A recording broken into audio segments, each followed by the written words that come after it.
Hi everyone, this is me Lakshmi Veeranjani. Welcome back to my channel అండి. ఈరోజు December 9th ఏంటంటే special international anti corruption day అండి. బాగుంది కదా. సో ఇదన్నీ కూడాను యునైటెడ్ నేషన్స్ జనరల్ అసెంబ్లీ వాళ్ళు మనకి డిక్లేర్ చేస్తారండి. సో ఆ విధంగా మనకి December 9th దీన్ని యాంటీ కరప్షన్ డేగా డిక్లేర్ చేయడం జరిగింది ఆఫ్టర్ ఇండిపెండెన్స్ 1948.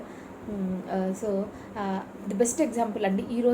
ఈ రోజుల్లో చాలామంది గవర్నమెంట్ ఎంప్లాయీస్ మాత్రమే కాకుండా సాఫ్ట్వేర్ టైం బ్యాక్ డోర్ అనేసి అలా మనం వింటూ ఉన్నాం. సో అంతా కూడా కరప్టెడ్ అయిపోయిందండి. ఈవెన్ మనిషి కూడా కరప్టెడ్ అయిపోయాడు.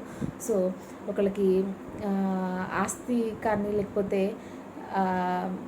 హోదా ఏం లేకపోయినా డబ్బు ఉందనుకోండి, సో వాడికే సపోర్ట్ చేయడము, వాడి తరపునే మాట్లాడటము, వాళ్ళకి ఇదిగా ఉండటం, అలాంటివి కరప్టెడ్ చూస్తున్నాం. చాలా చాలా ఉన్నాయి. మెయిన్గా అయితే గవర్నమెంట్ ఎంప్లాయిడ్ పర్సన్స్ ఎక్కువగా కరప్షన్స్ వింటూ ఉంటాం. బట్ ఒక్కరున్నారండి కరప్షన్స్ తీసుకొని వ్యక్తులు అంటే ఎవరంటే తెలుసా అండి? ఆర్మీ వాళ్ళండి. They are not corrupted. అస్సలు లంచం తీసుకోకుండా వర్క్ చేసే డిపార్ట్మెంట్ ఏది ఉంది అంటే ఇండియన్ ఆర్మీ అండి.